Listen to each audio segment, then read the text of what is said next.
Lalu yang paling berbahaya adalah kemunculan segala hal yang diinginkan dalam hidup menjadi sirna. Yang muncul apa? Segala hal yang tidak diinginkan dalam hidup. Kalau ketemu saya jangan cerita nggak punya uang. Cerita punya uang. Itu. Walaupun duitnya can ayah, nggak apa-apa. Cerita yang diinginkan aja. Ya, itu. Makanya kenapa ya? Kenapa saya tidak pernah mau fokus pada orang yang mengeluh? Karena saya kasihan. Dia tidak sadar sebetulnya keluhan itu sedang menghambat kemunculan segala hal yang dia ingin. Itu. Paham ya? Gitu. Sok atuh mulai dari sekarang. Eureun ngomong anu teu dipikahayang teh. Hayu we diobrolkeun. Kegagalan, masa lalu.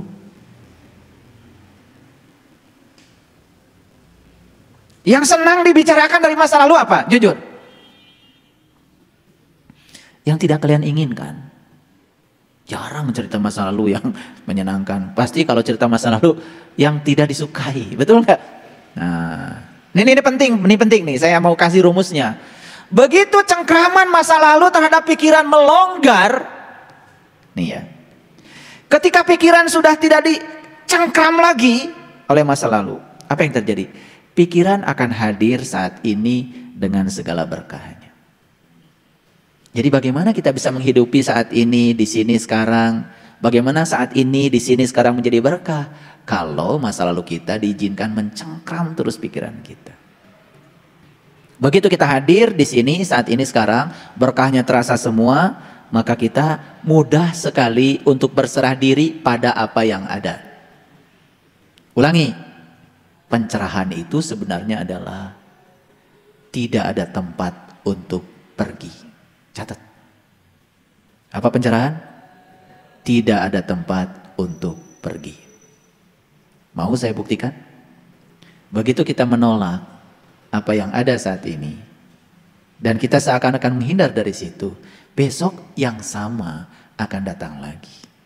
Besok yang sama akan, lusa yang sama akan lagi. Jadi tidak ada tempat untuk pergi. Itu pencerahan. Begitu, oh gak ada tempat untuk pergi. Sudah, saya berserah saja pada yang ada. Saya tidak memikirkan jalan lain di luar jalan yang ada di depan saya. Langsung tercerahkan. Itulah sumbernya kedamaian.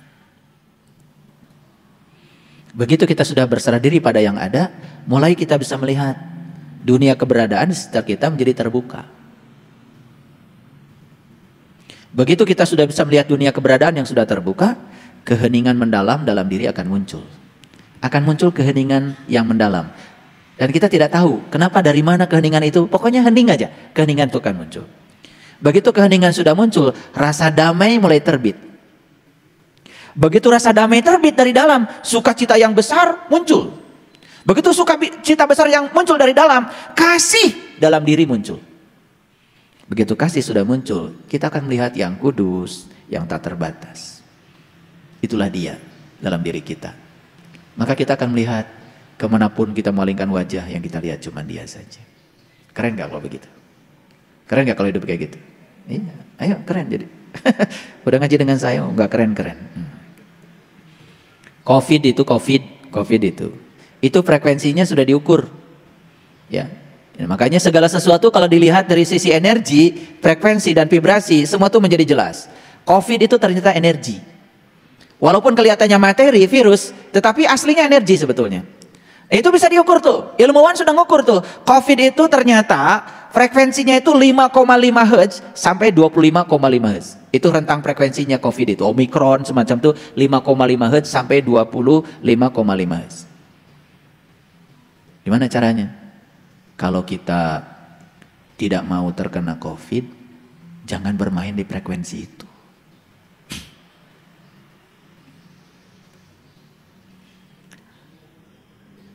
Ketakutan itu frekuensinya di 5,5 sampai 25,5 Hz. Begitu kita bermain di ketakutan, berarti sama dong dengan frekuensinya COVID. kecenderungan terkena COVID besar. Tapi kalau terkena COVID karena karma, ya jalanin aja, ntar juga sembuh. Tetapi kalau terkena COVID karena kita memang bermain di frekuensi itu, ini benar, ini fisika, ini sains. Ketakutan itu frekuensinya tumpang tindih dengan frekuensinya COVID. Di 5,5 sampai 25,5 ketakutan. Fobia, rasa takut yang berlebihan terhadap sesuatu, itu di frekuensi itu juga. Curiga. Suami di rumah curiga, di luar rumah curiga, kena COVID pasti. Iya. Ya. Suami main HP, nunduk sedikit, curiga. Tengadah, curiga. Tidur-tiduran, curiga. Gimana gitu. Itu pasti dekat dengan COVID. Karena frekuensinya 5,5 sama 25,5. Cemas. Ini saya mau tunjukkan ya. Frekuensi kita, anatomi emosi kita yang frekuensinya sama dengan frekuensi COVID. Itu. Stres. Segala di pikiran. Cemburu. Nah itu makanya kalau orang kena COVID pasti cemburu itu. Kalian boleh tertawa tapi ini sains, ini hasil riset loh. Riset ini, saya ilmuwan bukan ngomong sembarangan. Saya kalau ngomong pakai data ini udah dari WHO ini. Saya belum pernah ngukur COVID itu frekuensinya segitu, tapi WHO udah ngukur. Dan ini sudah dipublish ya dalam jurnal-jurnal yang terakreditasi. Benci, nah, itu begitu benci, nah, kena COVID itu. Serakah, ini nih daftar kenegatifan yang frekuensinya di situ. Ini penting nih supaya tahu. Ternyata penularan COVID itu bukan sekedar droplet, cemburu terus kena itu. Serakah, COVID. Kemelekatan, COVID. Yang pelit-pelit itu nyumbang besi peduli itu. Melekat itu. Ini bukan doa. Ini frekuensi.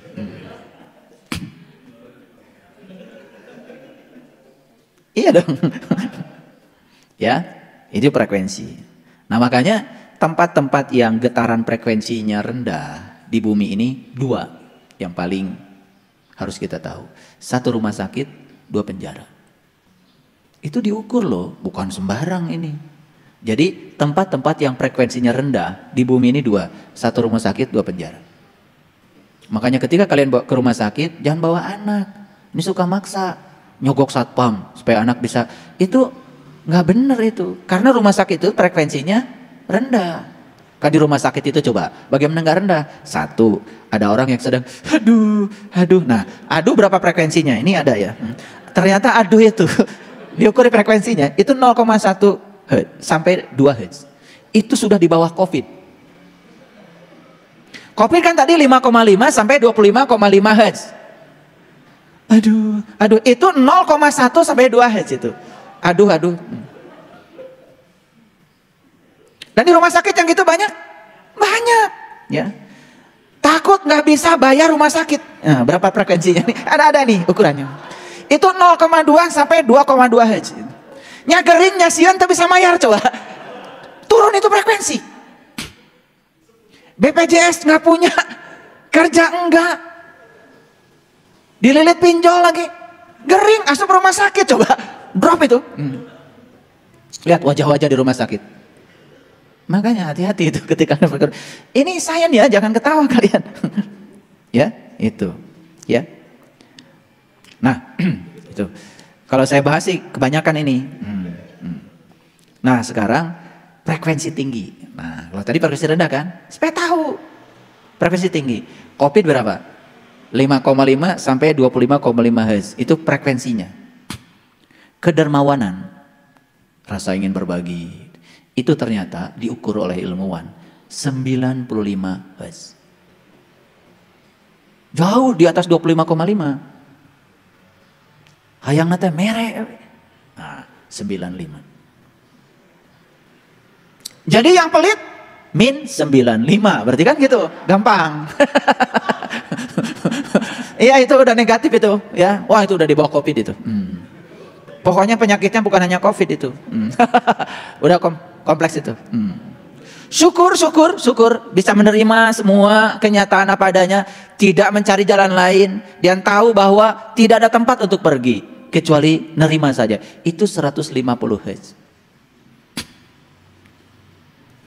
Compassion itu cinta kasih, belas kasih. Kalau belas kasih itu ya, bedanya dengan cinta kasih.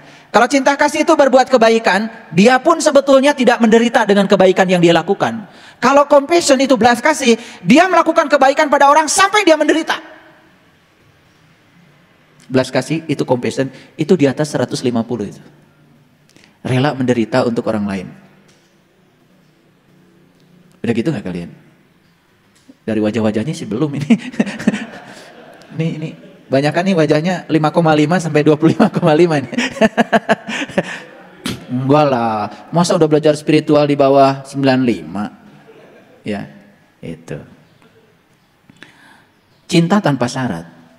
Nah, cinta tanpa syarat. Jadi suami pulang cinta. Jadi Bang Toyib tetap cinta. Ini udah 205 nih. Ini pengumuman aja buat ibu-ibu. Bukan buat bapak-bapak, buat ibu-ibu. Sudah tanpa syarat. Ya. Suami gagah, aku cinta padamu. Suami loyo, aku tetap cinta padamu. 205 loh ini. Hertz itu. Kalian tertawa-tertawa dari tadi, itu 500 Hz. Ayo ketawa yang keras. Tepuk tangan ya buat semuanya. Dari tadi ketawa aja kalian itu.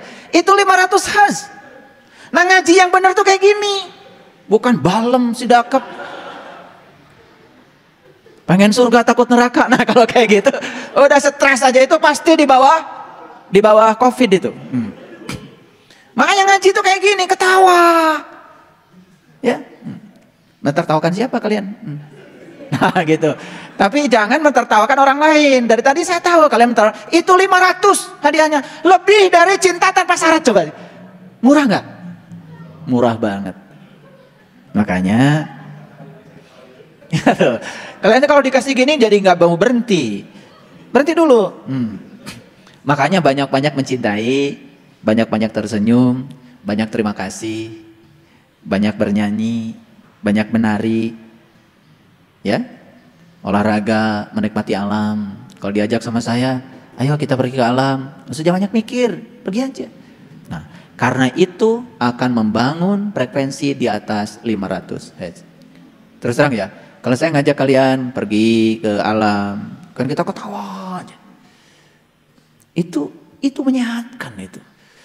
Dan ketawa itu sakral. Kalau ada yang bilang ketawa itu dosa,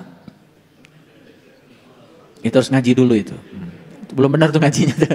Dikit-dikit haram, dikit-dikit haram. Kan sekarang banyak yang kayak gitu ya. Ini haram, ini haram, ini haram. Aduh repot banget gitu. Ya, kayak Tuhan aja dia itu. Itu karena belum pernah mendengar berita besar itu. Ngajinya belum tuntas itu. Makanya sekarang ngajinya berita besar. Ayo kita baca sekarang. A'udzubillahi minasyaitonirrajim. Bismillahirrahmanirrahim. Amma yatasaalun. Tentang apakah mereka saling bertanya? Tentang apa mereka saling bertanya? Ya? Anin naba'il adim. Tentang berita yang sangat besar. Apa sih berita yang besar itu? Alladzi hum fihi mukhtalifun. Yang mereka selama ini selalu perselisihkan. Kalla saya'lamun. Sekali-kali tidak. Kelak mereka akan tahu. Kelak mereka akan tahu. Tsumma kalla saya'lamun. Sekali-kali tidak. Kelak mereka juga akan tahu. Alam naj'al lil arda mihada.